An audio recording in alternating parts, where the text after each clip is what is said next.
How do you define growth? Is it marketing? Is it sales? What is it? Think about marketing as a larger army for a nation. Growth is more so within that army if you think about special forces. It's a small, nimble team and they have very specific objectives. Meet Tanvirul Islam, the Global Head of Growth at ElevatePay. ElevatePay is a global fintech platform that helps freelancers receive and manage USD payments easily. It's interesting how you managed to get into two YC companies. Never really went through a formal interview process or application process. They're doing something that I love, want to be a part of it, whichever capacity, doesn't matter. I would really love to be part of the team that solves that problem. How do you see productivity and self-managing yourself? It's very similar to how athletes perform in a competitive sport. In the end of the day, it's kind of very similar. I generally approach my productivity in a very fashion.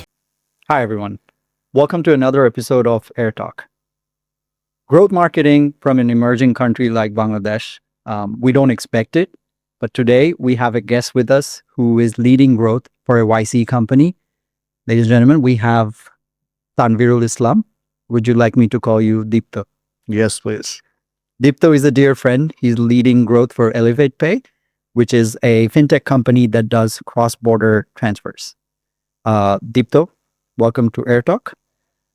Thank you so much for having me. So Air Talks, we initially started as internal learning sessions for our team, but since then it has evolved. We have brought in a lot of industry experts, and now we are publicizing the content for the broader audience because we do believe that you have a lot to share with the talents that we have on Airwork, and also a lot of founders out there. I think they would benefit learning tips and tricks on growth, on how to grow in a new market and stuff like that. So for those who don't know you, how would you introduce yourself? Once again, this is a really good initiative. I have seen some of your older videos and some of the other speakers, and I thought these are great. It's really great to be a part of this. For those of you who don't know, I'm Tanvir, or as my friends call me, Deepto. I work for this company called ElevatePay as the head of growth. What we do is simplify receiving USD and sending money home for freelancers and remote workers around the world. I have been working at startups pretty much all my life. My journey started in Patao in 2016. And ever since then, I have worked for a lot of different startups and also another YC company. This is the second one that I'm leading growth for. Yeah, that's pretty much all. For those of you who don't know, Deepto is also a dear friend. So thank you so much for agreeing to do this. All right, let's dive in. So let's say growth. A lot of people would confuse it with marketing, right? How do you define growth? Is it marketing? Is it sales? What is it? That's a really interesting question, right? Now, I think a great question to start with would be, how do you define startups, right? Mm-hmm. Because growth teams are very native to the startup culture, or just you first it emerged in startups, or at least with that kind of environment. Yeah. And then now it has quite become a quintessential part of this, right? So how Paul Graham defines startups is this: startup is simply a company designed to grow fast, where growth is the only essential thing. Yeah. Right? So when you have a company designed to grow, marketing itself is just not enough, right? Yeah. In a sense, how I see growth becomes essential is because as the technology evolved, our space evolved, there's a lot more things we are doing now on the internet. And we have a lot of companies that are product-led as well. A lot of the experiments, a lot of the things you want to do just doesn't traditionally fit the umbrella of marketing sales, right?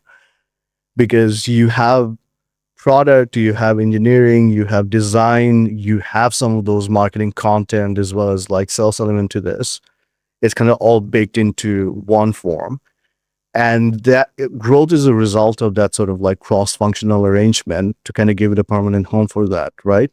Where you can run those experiments, cross-company, cross-function, and be able to go after very certain objectives. The great way to think about growth as a function and marketing as a function within a company and this is something I actually wrote about like a few days back, would be think about like marketing as the larger army for a nation, right? And under marketing, you have so many different functions, Yeah. just like an army does. Now, growth is more so within that army if you think about special forces, right? It's a small, nimble team. They have a lot of that cross functional expertise and they have very specific objectives, Yeah. right? Now, you still need those elements, everything from marketing, but then again, growth has a very different focus. Yeah. And depending on the what stage of the company you are in, Yeah. growth can look very different for our early stage company versus like, a company that is found PMF versus a company who is in like a, what do we call like later rounds in the like growth, growth rounds, right? So that's how I see mostly like how growth positions to be in a like modern. So when you say, let's say, they are designed for certain objectives, the objectives can be getting signups, could be maximizing revenue, right? So it varies from company to company based on the stage they're in. Right. Absolutely. Fair question.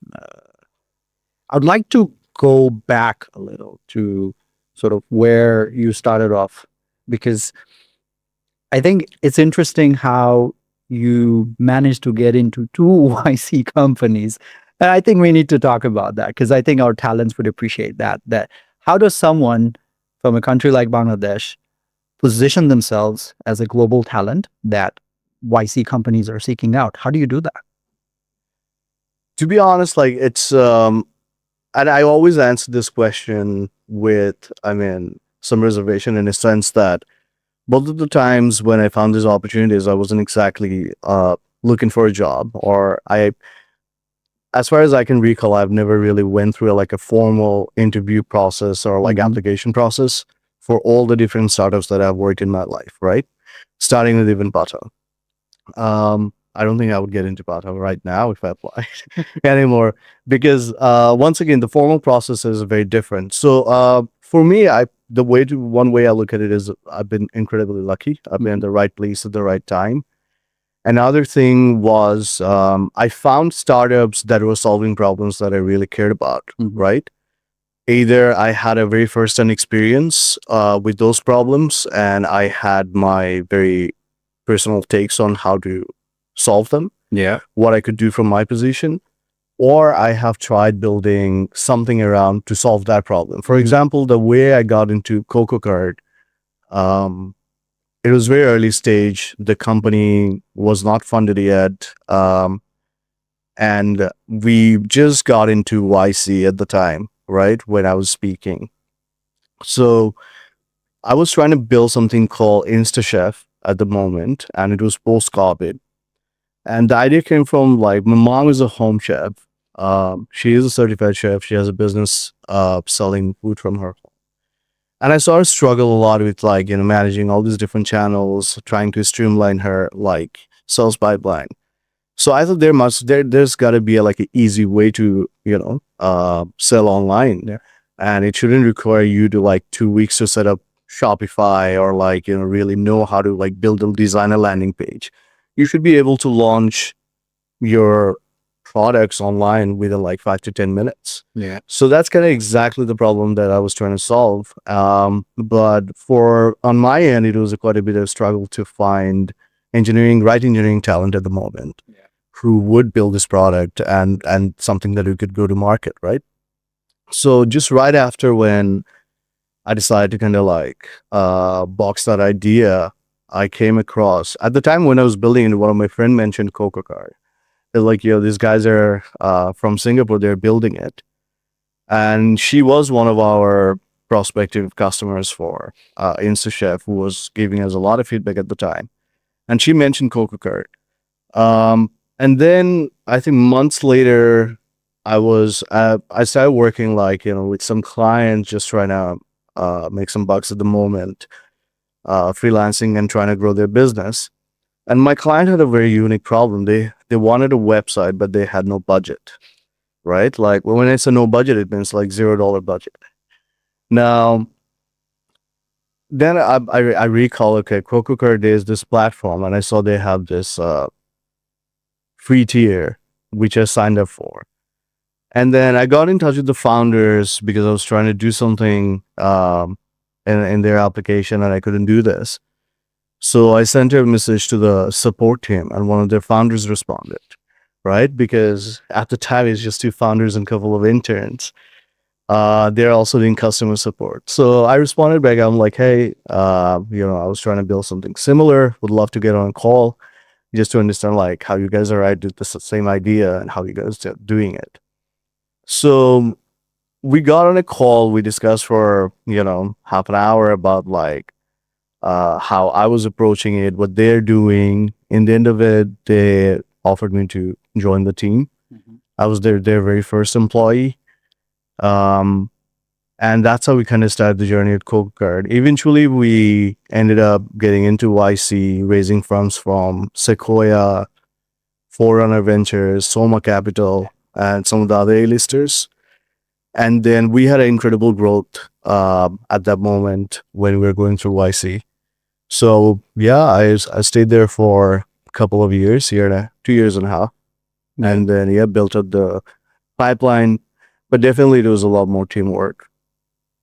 So would you say you were positioned at the right place at the right time?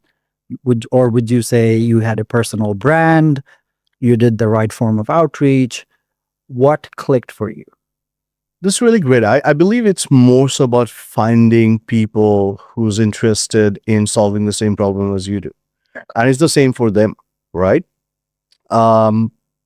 Because when I joined Card, I took a pay cut to join the company because company was at a stage where they couldn't really pay me like, that I needed to pay my bills.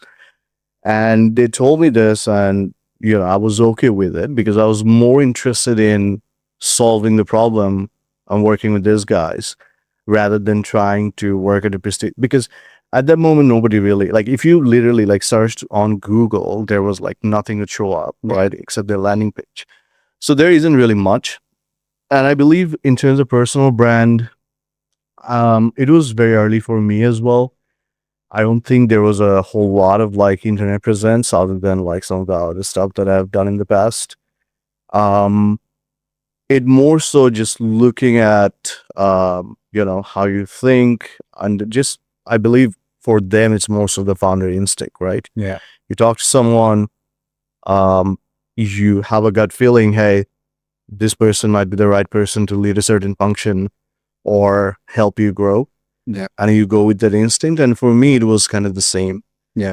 And if I'm to talk about ElevatePay, it was kind of the same as well. After I left Card, I took a hiatus for almost 9 months. And when I was finally ready to kind of get back into the game, I actually texted two YC founders, right, that day. It was not through, none of them were hiring. One of them were like, 2024 batch. Another one was Khalid from Elevate, who's a co-worker now. And I reached out to both of them, basically saying like, hey, I really love what you guys are doing. It's really interesting. I would love to, just to understand better what you guys are trying to do and see if I can help. Yeah. They weren't hiring. They weren't looking for talent at the moment. But then again, same story. We got on a call. I was hired the very next day. Yeah. And basically started working like, never looked back. Yeah. I get a lot of messages from talents who want to work for Airwork, and I really appreciate this proactive approach they take, that, okay, I'm going to seek out opportunities instead of, like waiting for it to land on my lap. That never works, right? So a lot of people out there, I think, should take a proactive approach. It's not that simple. It's actually that simple once you come to think about it like that. Absolutely. And it's also, I'm a huge believer in this whole idea that like you have to have a passion for things that you're doing. Yeah. So for me, more important than working for a brand name, working for a YC company, or working for a large company, it's more important that they're doing something that I love Yeah. I want to be a part of it, whichever, capacity, doesn't matter. And I would really love to be part of the team that solves that problem. Yeah. Right. Because that way you get to make meaningful contribution. Yeah. And I believe, like, in a way, it gives more power to you. You can, like, look at all these companies solving different problems. You can pick up the ones that you really love. Yeah. You know that you'd be able to contribute some more, or that, hey, this problem is big enough. You need to have some conviction Yeah. in the product and the problem that you are solving, Mhm. right? And especially, like, if you're gonna be, like, working as a leadership team, that's going to be incredibly important. It's just not like, signals and numbers and all that. Yeah. So it's the same thing. I would approach all these companies as I would approach any other problem as a founder. Yeah. It's the very same approach. And I like to offer the same amount of ownership for my role and to the, like, problem that we were trying to solve, as if I was the founder. So let's get tactical now. Let's put on our growth hats on, and let's say you are advising Airwork on go to market. So we're trying to target founders and recruiters in the North American market to either use our product or hire offshore talent, right? So if you were to advise Airwork on how to design our growth strategies, what are some of the top pointers you would give us? That's actually quite an interesting question. How would you design the growth strategy for Airwork?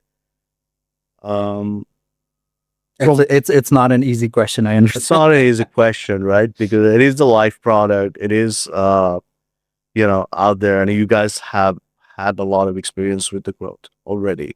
So, to me, what I look at is, I mean, we work with. I'm going to approach this from a point of view that we also work with a lot of founders, talents, primarily as Yeah. through ElevatePay, right? As they're one of our key customers, and there is, I believe, quite a bit of overlap. And the way that we look at this is, okay, if your objective is, hey, we want all these North American companies Mhm. to come into emerging market, hire through us, and pay them, let's say, a really good money above market, Mhm.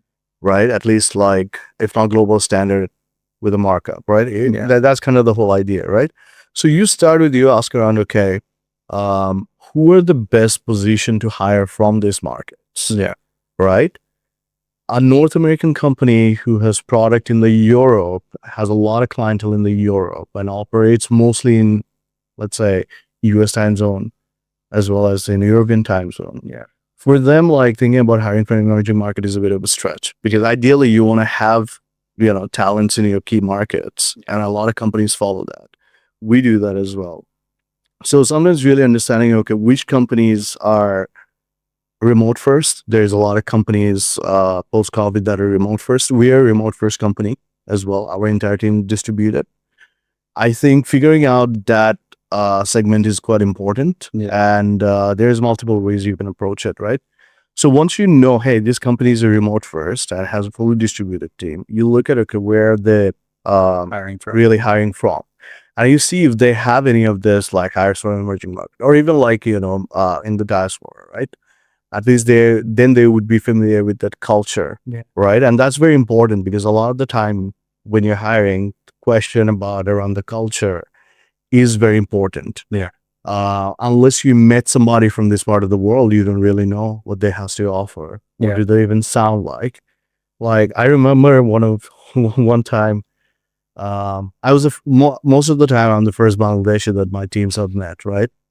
And the only Bangladeshi working at the startups. And one of my founders was very surprised after meeting other Bangladeshis, like, okay, they don't quite really sound like you. I thought everybody in Bangladesh would sound like you, but they tend to have like a, different accent.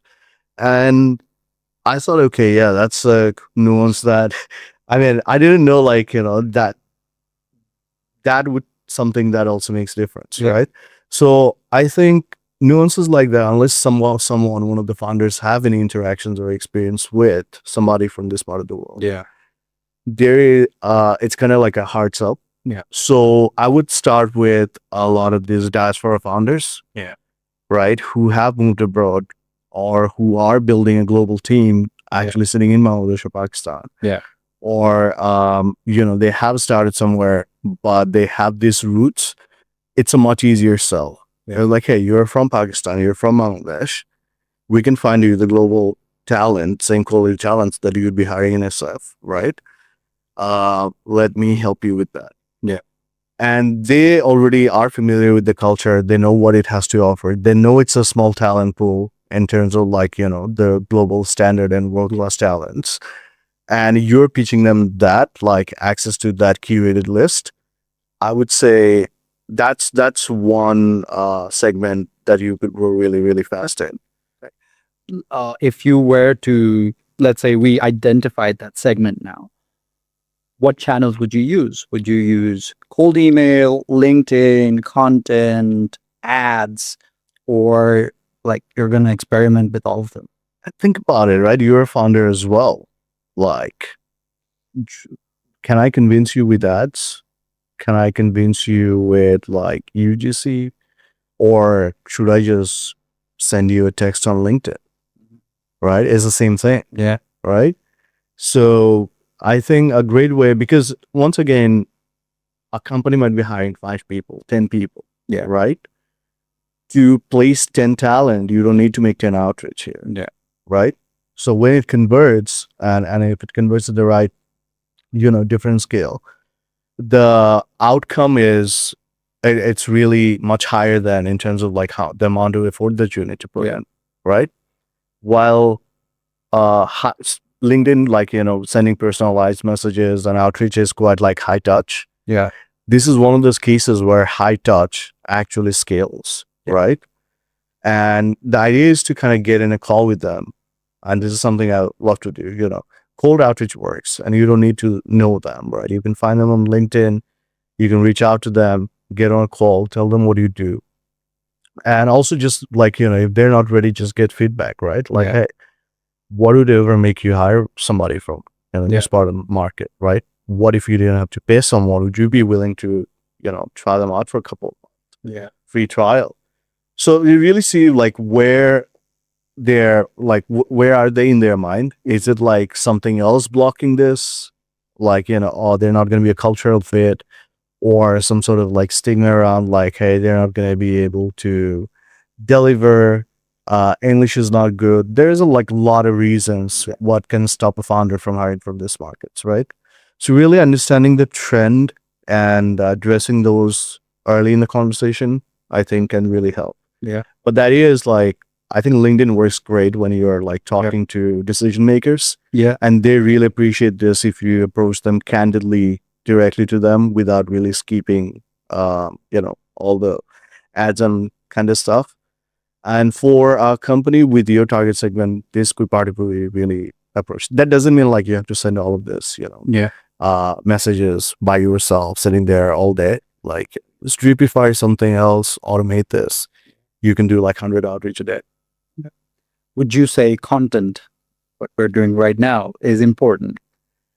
Content is absolutely important in today's day and age, especially like if your target market is on the internet, if they're on social media, and that's where they're consuming a lot of that information as a whole, right? Like these guys are not really reading newspaper, right?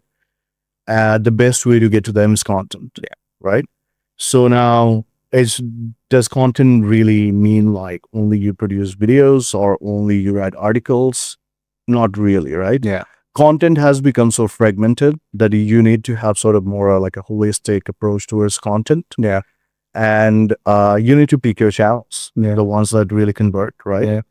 Like for whatever reason, we still don't have a really great presence on TikTok, just because historically TikTok hasn't converted very well for us, right? Whereas we really value our LinkedIn channel, where a lot of that, we try to really own this space on LinkedIn. There's a lot of UGCs. There's a lot of content that goes out from us. There's a lot of like thought leadership articles and stuff that we write, Yeah. So it really depends on what, I mean, content is important, no doubt. Yeah. Right. It's how you're leveraging content and what is your channel, right? And who's your target market? Yeah. And do you understand the language? And that I think is the most important thing. Yeah. If you're marketing to Gen Zs, you got to speak their language. If you're marketing to older people, right? We're a little bit more conservative in the way that what they think is credible information, depending on how it's presented. Those nuances come into effect. Yeah. I'll drill down on this. So my content team, especially Tanvirul over here, they had questions that we got surrounding, let's say, you mentioned UGC. So right now brands do, I would say broadly, two kind of content. One is a bit more polished, edited, and the other is raw, unscripted content that, you just turn on your front camera and record something and post it. What would you say is more relatable or is more effective these days? Raw, unscripted, or like polished, refined content? It's actually both, right? It's very contextual in terms of, once again, it's really, if you think about content it's more of a vehicle of delivering the information that your audience need in the most efficient way possible, right? And it's more depends on what they're expecting. I'll give you an example, right? If you look at ElevatePay, a lot of this content is very polished, right? Product updates, we're launching a new feature.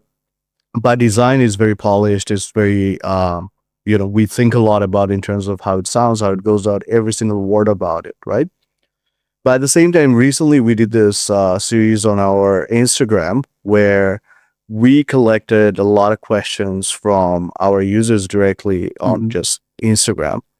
And we sent it to our CEO, Khalid, and had him record a video, just literally pull out the phone, record a video, answer to that question, right? And that responded actually quite well. People really valued that because they had a lot of questions that need to be answered in a candid way. Yeah. Right? It needs to set expectation, and it needed to be done in a way that doesn't look too, overdone or sort of like framed. Yeah. This is something you benefit from having that candid, raw approach, right? So that information had to be conveyed that way, and that was the best approach. Yeah. But if you're doing a product launch where you want people to have that sort of like knowledge of this feature, what it does, how it should be used, those are very structured pieces of information that can benefit from polish, right? Because a lot of the times these are evergreen content. People are going to go up on YouTube, people are going to go up to your blog, they're going to reference it, and it becomes sort of a manual, right? So anything that is referenceable or should be polished. At the same time, anything that is fleeting is just, hey, an update, or just, sort of like you want to drop in to share a quick thought or answer a question that's not going to be referenced. You can benefit from having like a more raw approach. So if you then let's talk volume.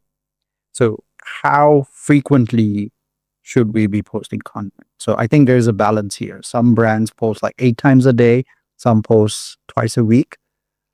Is it contextual again? Like it depends on the brand and the channel. This is an interesting question. Depends on, once again, what's your channel. Like, we have this approach around social media. We only speak when we have something to say. Right? Something that you need to hear from us, something that is important.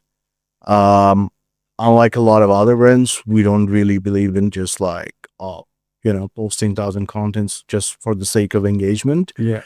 Because we really use these channels as, release blogs, or kind of like, again, referenceable content, right? That gets shared across all these different communities and stuff that we have built.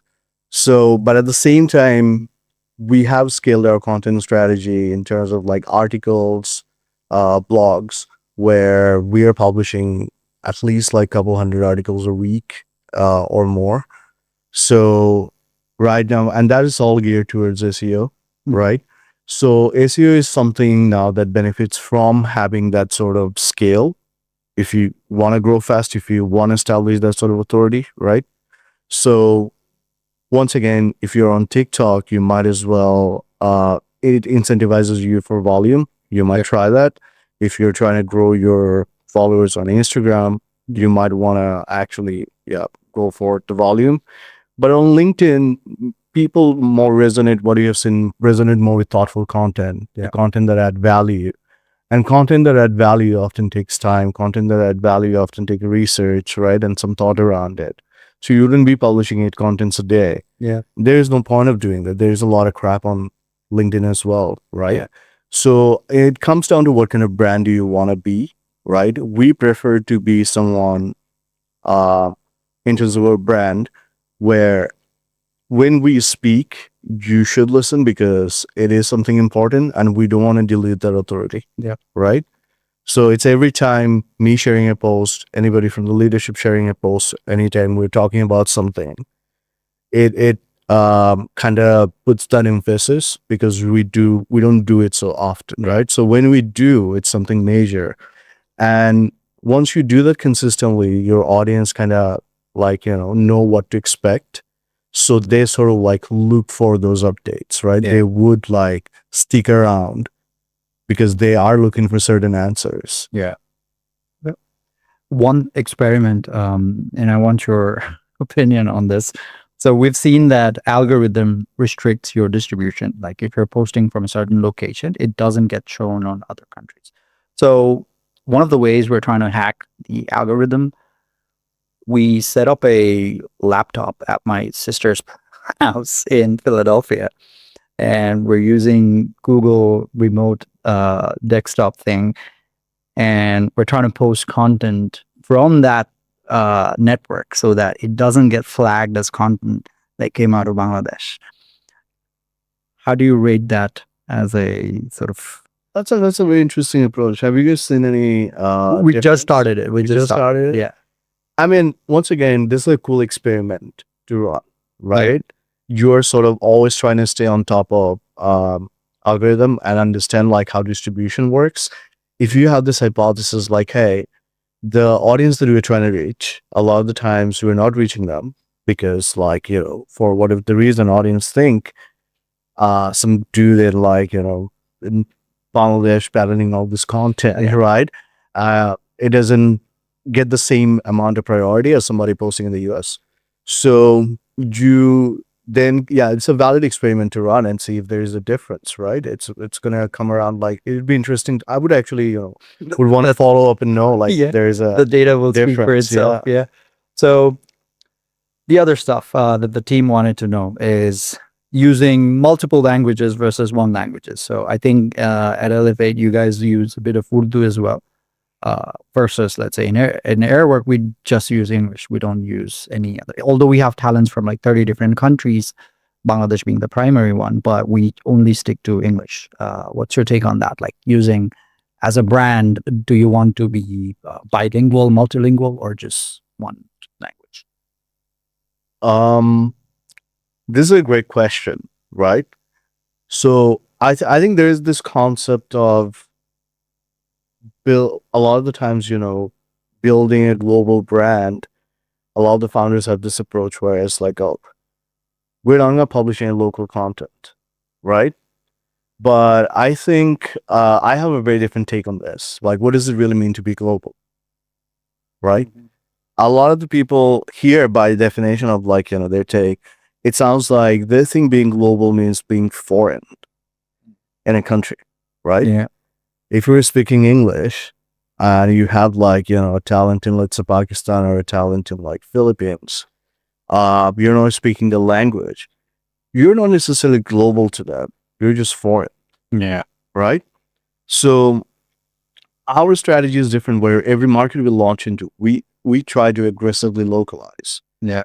And language is like, one of the last things to kind of like that we approach. We localize in a much more aggressive manner. We go deep into their problem space. We understand what are the local payments they're using, their behavior, where do they hang out, how do they locally, get together, their communities, What do they prefer? Even like the local nuances. You know how within like this internet meme culture we have concurrently a bunch of this sort of like trend or hype going on. Yeah. So in Bangladesh, it's very different than what's happening in Pakistan, for example. What's the Sure. topic, right? So it's once you are trying to be local in those countries, by which you are kind of global Yeah. at that point, right? Our idea is like we want to be the local brand for those people in that country, right? We don't want to be for it. Yeah. So It's more relatable that way, right? yes, then you speak directly to them. And what we do, it's not that we produce a lot of content ourselves in Urdu or Bengali, but what we do is we allow our users to speak in their language. And a lot of the content that you're talking about is the content that we amplify that has been like, talked by our users or advocates. Yeah. And we allow them to do this in their language, right? So I think my Urdu skill has become quite like a lot better since. Would you like to say a few words? We have a few Pakistani folks on our platform. No, I wouldn't butcher this just yet. Like, but I understand now. I think I understand a lot better. Speaking is still in progress. I think, we should try that again, maybe in 6 months or so. I'm trying to get better at this. But yeah, it kind of helps to like, really notice or at least if you want more, like, users from the same country. So it kind of helps to amplify the same language. And sometimes this, especially in the fintech industry, some of the concepts that we are trying to talk about are complex in nature. Yeah. It really helps to break it down in your local language with like local analogies and like, comparisons. Yeah. Compared to just trying to stay like, Okay. for it. Now that we've touched on that topic, let's say you're entering a new market, let's say Pakistan, for example.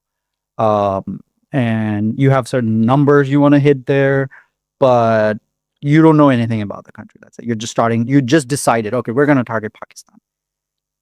How would you go about infiltrating that market? How do you go about go to market for that? That's a great question.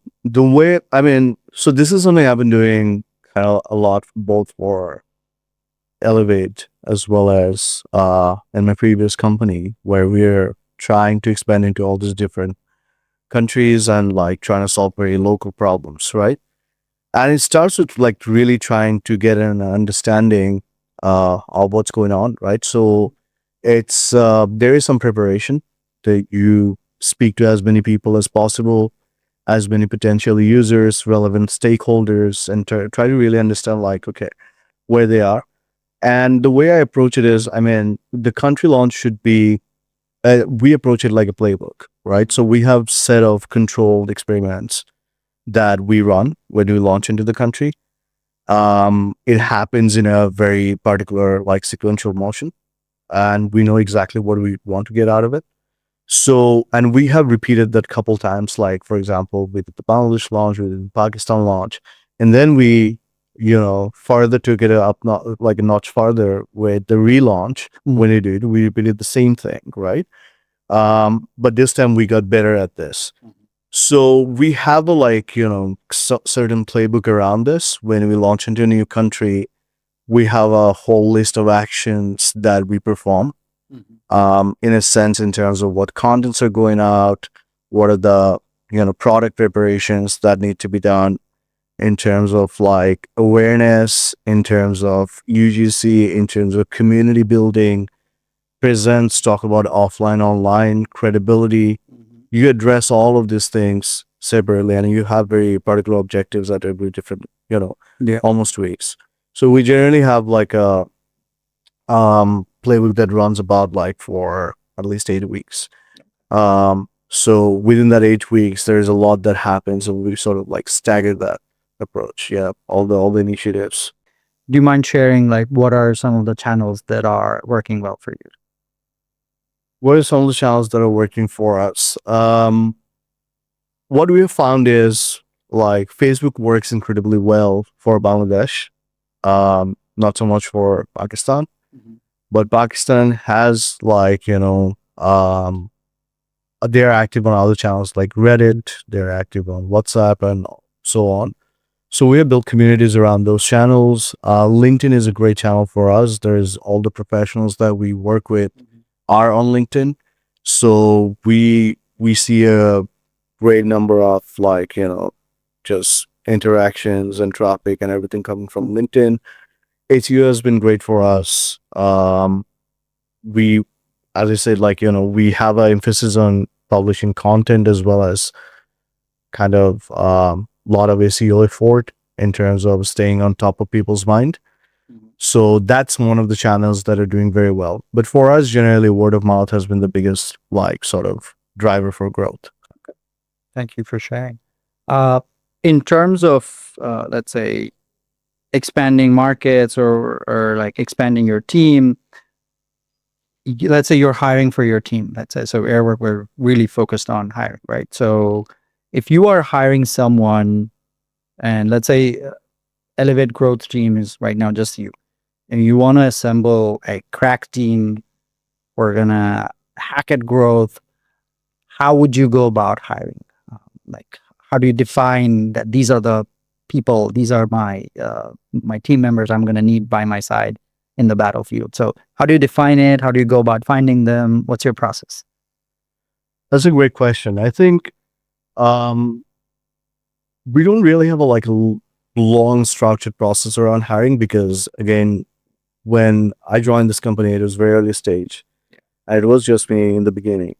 And then we expanded our team pretty quickly, but it's not a really large team. It's almost like as big as your team. And the way we go about hiring is, I think there's two things that I really look at, which is like, do you have grasp of some of the ideas that I already want to work on? Have you worked on any of this in some manner or some form, right? That can translate to this work. And that sort of vaguely defines, do you have those skills? And then another thing I really value is sort of like what a lot of people would call cultural fit, right? Skills, you can pick it up. There is a lot of things you learn on the job. And there's a lot of tools. I'm very tools agnostic. I don't really care what tools you're using as long as you can figure out what you're trying to do. So it's, I put more emphasis on like, are you a team player, right? Do you really get it? There's, in my company, growth team operates in a certain tempo compared to the rest of the company. So it is important that you are someone who wants to be a part of it, right? It is going to cause a lot of sleepless nights. It's going to take a lot more effort when you're trying out different things. Sometimes it would work, sometimes it's not. But can you really stay true to your craft? And do you really have the drive to make a change? Yeah. And more importantly, once again, like, do you really believe in the product and the problem that we are solving, right? That goes a long way. Because in the end of the day, like, you may or may not like a lot of things that you have to do in the process. But as long as you believe in it, that, hey, this is really going to like further the goal and what are you trying to achieve, it keeps you at the game, right? It keeps your head down. And that's really important for us. Like, hey, are you just like looking for a good job? Are you just looking for your next opportunity? Or are you looking to like really do something that is mission driven? Do you care about it? Yeah. And do you want to like go to the end with us? Yeah. Right. And a great example is, so far, every person I hired at ElevatePay and the growth team, none of them had left in the last 2 years. Right. And we have been through a lot. A growth team has been through a lot, but we have like zero attrition from growth team. We've had like one of the when I first started Airwork, one of the first pages I wrote myself was our careers page. And Right. there we talked about the mission, the funding, all the PR articles and all. I think that helped attract the right set of talents. Since we touched on that topic, culture, I think a lot of founders don't think about it. They think, oh, it's something that we should be working on later on. But I've personally, having gone through this journey several times, I think culture that defines your values is the foundation that you build your company on, right? At Elevate, how did you guys go about building that culture? So you mentioned like you operate at a certain tempo. So being fast is one of the values that you Absolutely. guys have. So how did you go about defining that? Okay, these are the traits we need in our team. Um, to be honest, like at ElevatePay, we used to do this thing in all my past companies, right? Where you would have like 10 values, 5 values, you like reiterate them on every team meeting. You have like all this you define all these cultural points, and you kind of like micromanage culture, right? Yeah. And it doesn't really work like that. Yeah. Right? Like we almost never talk about culture at ElevatePay. Yeah. Not actively. Culture is something that exists. Culture is something very organic. Culture is like how you roll. You know, you cannot define culture. You cannot bring in somebody and like, sell them that culture and get them to adopt it. Yeah. You either find people who roll the same way, right? And bring them into your team, and you meet them, you know them, like, okay, this is my guy, or you don't. Like, there's no two ways about this. Yeah. Right? Culture is important in a sense, like it's a lot of like, to Gen Z language, it's kind of like vibes. So you gotta like understand the vibes, right? How do they approach a certain problem? How do they talk about it? How passionate they're about this? And I think for us, it's very organic. And a lot of that is led by example, right? The reason that my team works this hard, or I work as hard as I do, or as intensely as I do, because I see my coworkers do the same. Yeah. Right? I see my coworkers do the same. I see my coworkers putting in that, like bringing in that intensity and the heat and the urgency. Yeah. That motivates me to kind of at least keep up at the worst case scenario. If not, like if I'm not the one setting the example, right? Yeah. So if you're really looking for a certain kind of culture, you have to embody this, right? If you're trying to build certain kind of brand, you have to embody this. Yeah. Culture is essentially like kind of what kind of brand do you have, like, I think there's some for your employees. there's a market. The market also dictates what kind of culture you should have in the team. So, for example, at Airwork, we work with a lot of remote talent, right? Right. So it was essential for us to have to be a remote first company, because otherwise, we'd be preaching on remote work and all, but we don't walk the talk. So we had to be remote first. And I think the market also dictates what kind of company you're trying to build, right? Absolutely, right? So I mean, if you were to appeal to them, like, hey, hire my remote talents, and then you have an office, and it would be like, your people are taking a call from like not a beach, let's say, from corporate office. It kind of beats that purpose, right? Yeah. So you also have to really embody this, that what you're selling, right? And it goes across your team. I feel like a lot of one way to think about this is like, if your team had a brand, does the person you're hiring, like, the person you're hiring, do they help the brand? Yeah. Or kind of make it better, add to the brand or not? Yeah. Right? Of course, the rest of the things kind of quality has to be there. Yeah. But in the end of the day, that's what sets apart a lot of these people. And unless you have teammates who are at the same stage of life, looking for the same things with the same priority and the urgency, it doesn't really work, right? Yeah. Because otherwise, it's a team sport in the end of the day. Yeah. Right? You need to rely on your coworkers every single day. That's when you work. You're on a mission, and they need to be able to rely on you. Yeah. And for that, like, they got to be present. Yeah. For that, they got to believe in this as much as you do. Yeah. Priority has to be the same. And those are kind of cultural aspects that I talk about, at less than like, the superficial stuff that a lot of the time that people look into, right? Yeah. And you cannot force or like, instill these things in other people unless they already have adopted this culture, right? Yeah.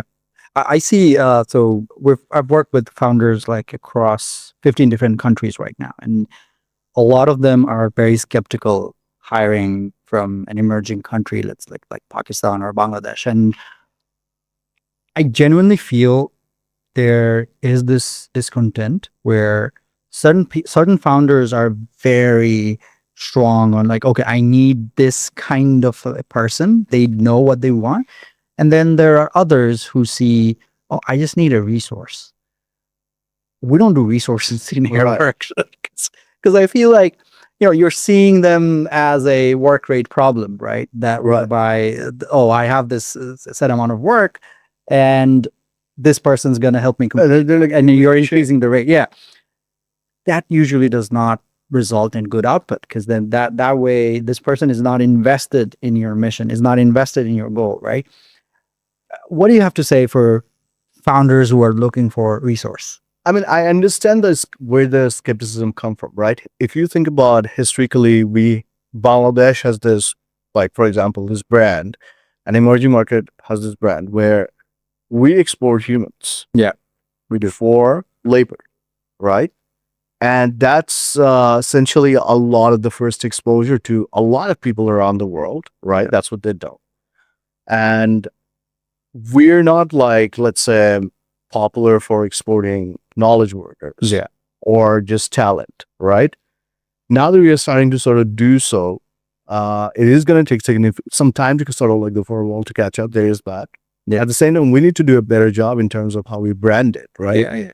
And we need to show that, hey, it's yes, it is correct. It's not everybody. It's not everybody who can deliver you world-class result. Yeah. You shouldn't go blindly hiring like, just about anybody from the market, Yeah. right? But then there are a set of individuals who have the talent, and it's just not about talent really, who have the experience, who have, the drive and quality of work that they can either match or beat some of the, other people who have went to first world country, Ivy League university. Yes. Yeah. I Right. find, at the end of the day, it's a math problem. It's like you draw a bell curve and you take the top 1% of any population, there are going to be some really smart folks. And I keep telling this to my clients that we're like, if you consider just Bangladesh as one of the markets we're operating in. So it's 180 million people. Yeah. Did I get that right? Yeah. 180 million people. If you take the top 1%, talent wise, that's a lot of people, right? So a lot of people. So you just got to be able to find them. And what better way to find them than on Airwork? I agree. All right. But yeah, let's move on from this. I want to do a lightning round with you. So I'm going to give you two options. You don't have the luxury or the time to think. You're just going to have to answer whatever comes to your mind. All right. So number one. Okay, let's do this. Here we go. Number one, remote or in-house? Remote, Hiring locally versus hiring globally? globally, Hire for skills or hire for cultural fit? both. Ship fast or ship perfect? Ship fast, Paid channels versus organic channels? organic, YC or a non-YC company? YC, Fair. Growth or marketing? growth. Okay. Thank you for successfully answering it. Why though? Hiring for skills and hiring for cultural fit. Why both? Why both? Now, if you're trying to, the goal is like, hey, when I'm hiring, right, and if I'm to have a world-class growth team that produces world-class result, that is comparable to if you're talking about now your YC company. The another thing is your growth is kind of compared to some of these legendary YC companies and their growth, right? To produce that, you need people who are, I'm looking for the top 1% as well, right? Yeah. In their game. And generally, these people, skill is not a question. Yeah. Right? They got to be incredibly good. Yeah. Or they got to be a really fast learner that where they can outpace, where they need to learn something new and deliver. They can successfully do that. Yeah. Often it comes down to cultural fit. Yeah. But you cannot forego, like, I wouldn't hire someone just because they're a great cultural fit and then I need to spend like years training them. Yeah. Right.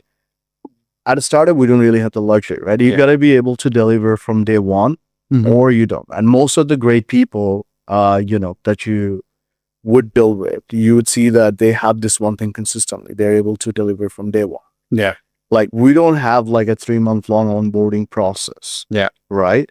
And generally within the first week, you know, if somebody is going to be able to deliver a significant amount of value or not. So you got to be able to move fast. So skill is definitely not a question. At the same time, because of one, you don't compromise other. I'd like to touch on that. So at Airwork, our data shows that the talents who get placed the most usually have 2 to 3 years of experience. Unfortunately, a lot of freshers do apply, but they don't, get the opportunity at the end. And what would you like to add there? Like, is experience important? Is it skills that matters? Or we touched on skills and cultural fit both, but how does a fresher without any experience differentiate themselves and like get that opportunity against someone who has years of experience? This is a great question, right? So I'll give you an example. So recently I was looking for a country manager in Pakistan, right? And we had great budgets. I had 700 applications. How did you go about screening those resumes? AI. It was an Airwork, but it was another AI Airwork. Yes. Okay. I didn't know you guys are hiring for non-technical roles. But We did open up recently. Okay. We should do a better job at promoting. Yes. There you go. So yeah, we did like, went through a bunch of this people. We spoke to a lot of people, but then again, we ended up hiring, instead of changing our mind, and ended up hiring this growth associate instead of a country manager. Yeah. Because he was really able to cut through the noise. Yeah. And he showed up as someone who would get it. He came prepared, and he showed that, hey, like, I understand your problem, and I understand what are you trying to do, what are you trying to achieve, and here's how we can solve that. Yeah. Right. Which I was looking for in everybody that I'm talking to. Right. And he was the first person to really get it. So even though this person doesn't come with a lot of industry experience, he has that grit, right? And he has the drive.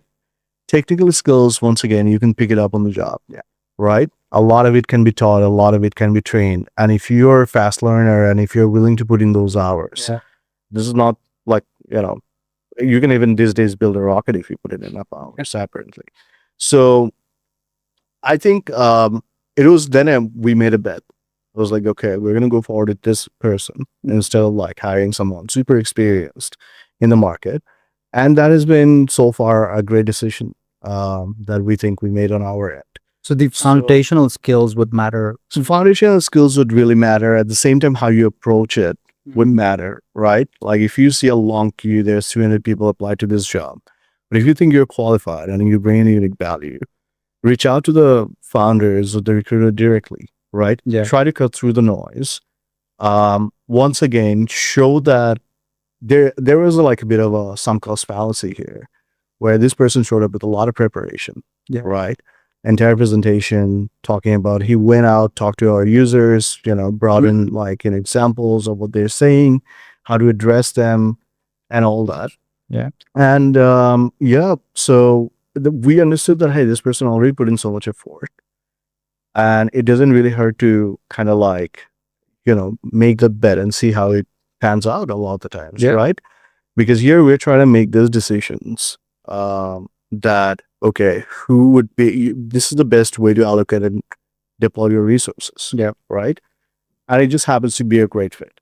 So a lot of the time, really kind of like understanding, going through, taking the time to, before you apply, understanding their problem space, understanding what the founders are trying to do, understand why they're hiring for this role, where are they in their journey, and how do you add value to that, and why you're the best person to do that, right? If you can communicate that, and if you can get the noise, it shouldn't be really that difficult.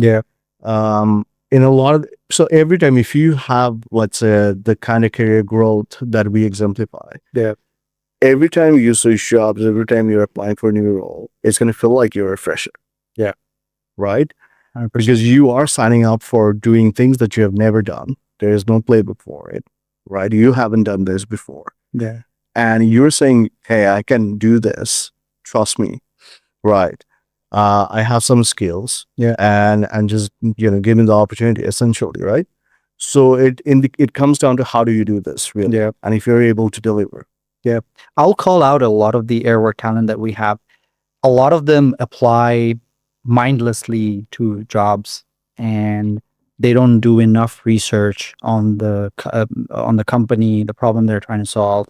They don't go the extra mile, and no surprise, they don't get the job. Like, Because it's a different approach, right? You're taking approach with the volume. Like, hey, I'm going to apply to like 500 jobs and hopefully I get called back from 5, right? Yeah. Whereas it's a very different approach than, hey, I'm going to only talk to 5 companies and I'm going back to what I just, said earlier, yeah, that I really believe in. I care about this mission because of these reasons. And I really want to work here with this smart set of people. Yeah. And I made up my mind, right? It's a very different approach. Yeah. Then you have now all the time to actually go prepare for that, understanding the problems, get on a call, speak to them, right?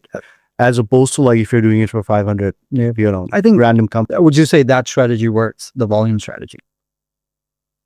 I'm honestly the worst person to ask about this because I have really never gone through that experience myself. Even just for applying for jobs and everything, I do find it to be quite tedious and like kind of like a bit difficult to scale in a sense. Even if I did, I wouldn't probably approach it that way because work's got to be a little bit more meaningful, just other than like, hey, I want a job. Fair enough.